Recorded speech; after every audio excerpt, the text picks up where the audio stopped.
Hello, ഇന്ന് Sunday ആയിട്ട് എനിക്ക് ഈവനിങ് കിട്ടിയൊരു ഹാഫ് kg കേക്ക് ഓർഡർ ആയിരുന്നു കേട്ടോ.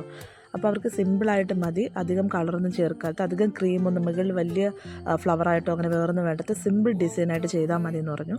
അപ്പോൾ അത്തരത്തിലാണ് ഞാൻ ഈ കേക്ക് ഫിനിഷ് ചെയ്തിട്ടുള്ളത്. ജസ്റ്റ് ക്രം കോട്ട് ചെയ്തത് ഫിനിഷ് ചെയ്ത് ഫ്രിഡ്ജിൽ വെച്ചതിന് ശേഷം ഞാനെടുത്തത് ഫുൾ കവർ ചെയ്യാനായിട്ട് തുടങ്ങിയതാണ്, ഡിസൈൻ ചെയ്യാനായിട്ട് തുടങ്ങിയതാണ്. അപ്പോൾ ഇതിൽ ഫില്ലിങ്സ് ആയിട്ട് കൊടുത്തിരിക്കുന്ന ബേസിൽ കൊടുത്തിരിക്കുന്നത് വെച്ച് കഴിഞ്ഞാൽ നമ്മുടെ സ്ട്രോബെറി ക്രഷ് ഞാൻ ചേർത്തിട്ടുണ്ട്. അത് മറ്റേ സെക്കൻഡ് ലെയറിലേക്ക് കുറച്ച് നട്ട്സും അതോടൊപ്പം ചോക്ലേറ്റും കുറച്ച് മിൽക്ക് മെയ്ഡും കൂടെ ചേർത്ത് കൊടുത്തിട്ടുണ്ട്.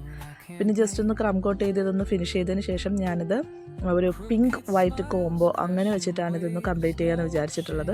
സോ ടോപ്പിലൊന്നും കൊടുക്കുന്നില്ല, ജസ്റ്റ് ഒന്ന് സൈഡിൽ മാത്രം ആ കളറൊന്ന് കൊടുത്തതിന് ശേഷം കുറച്ച് ചോക്ലേറ്റ് ടോപ്പിലും താഴെയായിട്ട് വെച്ച് കൊടുക്കുന്നുണ്ട്. ഇത് പിന്നെ അതിനുശേഷം കുറച്ച് ഷുഗർ ബോൾസും ഒരു ഗോൾഡൻ ഷുഗർ ബോൾസും കൂടെ ഇട്ട് ജസ്റ്റ് ഒന്ന് ഡെക്കറേറ്റ് ചെയ്ത് ടോപ്പറും വെച്ചാണ് ഞാൻ ഫിനിഷ് ചെയ്തിരിക്കുന്നത്.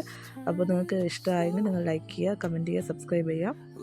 അതോടൊപ്പം എൻ്റെ ഒരു കുഞ്ഞ് ചാനലാണ് കേട്ടോ, നിങ്ങളെല്ലാവരും സപ്പോർട്ട് ചെയ്യുക. ഇനി എന്തെങ്കിലും ചേഞ്ചസോ അല്ലെങ്കിൽ ഇതിലെന്തെങ്കിലും ഫോൾട്ടോ അങ്ങനെ നിങ്ങൾക്ക് എന്തെങ്കിലും സജഷൻസ് നിങ്ങൾക്ക് പറയാമെന്നുണ്ടെങ്കിൽ അതും നിങ്ങൾ എനിക്ക് വേണ്ടിയിട്ട് കമൻറ്റ് ചെയ്യാൻ മറക്കരുത് കേട്ടോ. അപ്പോൾ അത്രയേ ഉള്ളൂ. ഇനി കൂടുതൽ ഐഡിയാസ് ഞാൻ എന്തായാലും നെക്സ്റ്റ് നമ്മുടെ ഡിസംബർ ആവുന്നല്ലോ, അപ്പോൾ അതിനെ പ്രമാണിച്ച് എൻ്റെ പ്ലം കേക്കിൻ്റെ റെസിപ്പിയും ബാക്കി ഡീറ്റെയിൽസൊക്കെ ഞാൻ എൻ്റെ ചാനലിൽ ഇടുന്നതായിരിക്കും. അപ്പോൾ താങ്ക്സ് ഫോർ